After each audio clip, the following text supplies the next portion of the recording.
Estamos cerca del final de Lacan Televisión, casi ya dirigiéndonos a la salida.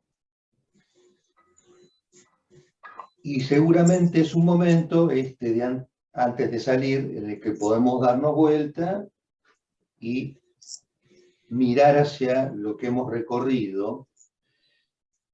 Y ese movimiento de estar casi saliendo y ver qué es lo que hemos transitado, me hizo recordar no solo a lo que significa un proceso en análisis, que también está signado por un momento en el cual uno comienza a salir y quizás voltea hacia atrás para ver qué es lo que se ha hablado, hizo recordar también un cuadro que viene a cuento para este pasaje de televisión, que se llama Los Embajadores, que seguramente ustedes conocerán. Es un cuadro que ilustra la versión francesa de Los 4 conceptos del psicoanálisis. Es un cuadro de Hans Holbein, el joven, de 1533, al cual Lacan se refiere justamente en Los 4 conceptos, y antes también había hecho alguna referencia en el Seminario de la Ética. Yo quería mostrarles el cuadro porque armé un videito para ustedes que va a permitir que hagamos ese movimiento de estar frente al cuadro y luego salir, y cuando salgamos ver qué es lo que pasa con el cuadro cuando nos situamos en un punto de vista muy preciso. Los embajadores. Tenemos a 2 personajes, se trata de 2 diplomáticos franceses, uno de ellos también un hombre de la iglesia llamado Georges de Selve, el otro se llamaba Jean de Dittenville, que fue embajador francés. Bueno, gente de la academia. Bien, y acá tenemos algo muy interesante, que es, ¿qué pasa si nos ponemos en movimiento con respecto al cuadro? Primero nos ubicamos de manera frontal. Nos acercamos y vemos a estos 2 personajes con objetos, emblemas, símbolos de la época relativos a la ciencia, al arte, a la música, al saber. Cuando vamos hacia abajo de la pintura nos encontramos con una mancha indefinida que nos llama la atención, pero cuando estamos saliendo nos dirigimos hacia otra perspectiva, ocurre que esta mancha comienza a tener una forma legible. Y desde esta precisa perspectiva nos encontramos de repente con esta imagen que nos sorprende. Una imagen que emerge de la pintura. Lo que era mancha toma esta forma bien específica. Bien. Muy interesante esto porque lo que nos llama la atención de esta pintura es justamente este juego de la perspectiva, al que se le dio el nombre de anamorfosis,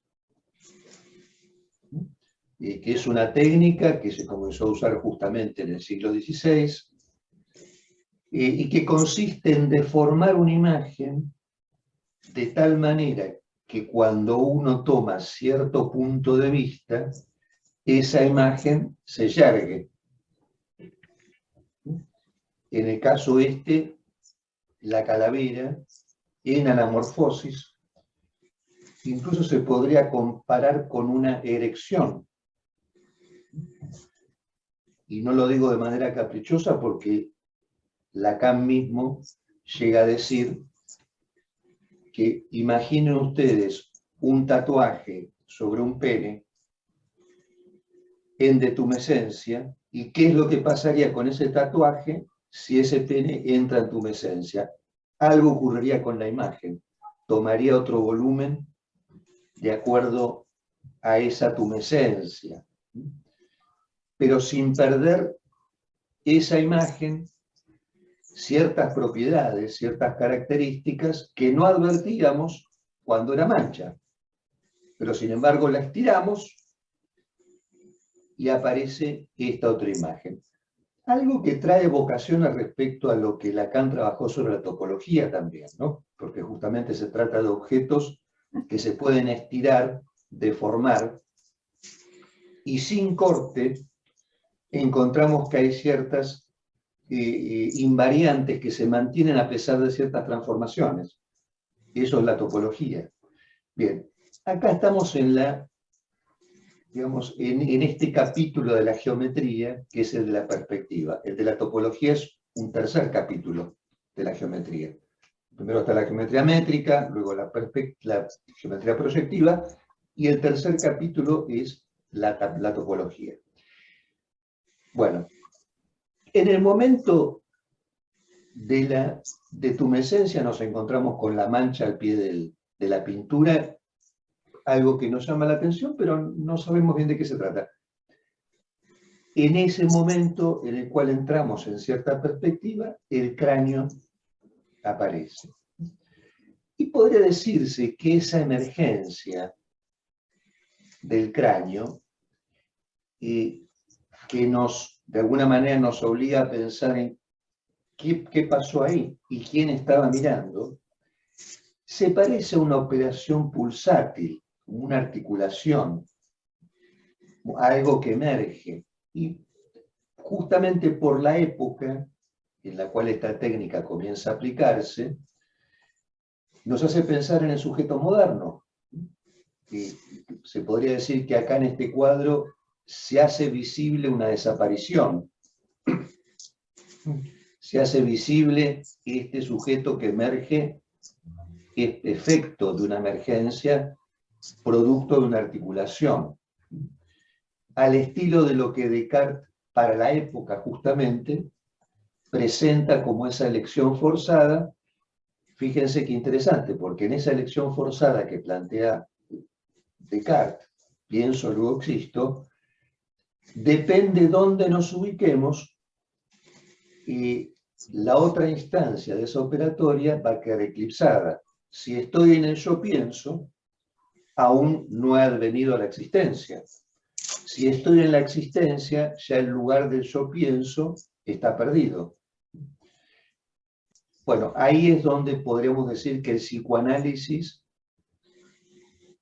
también es una emergencia, algo que aparece en un momento preciso de la historia, haciéndose cargo del sujeto que es efecto de esa articulación, que no es ni más ni menos que el sujeto de la ciencia.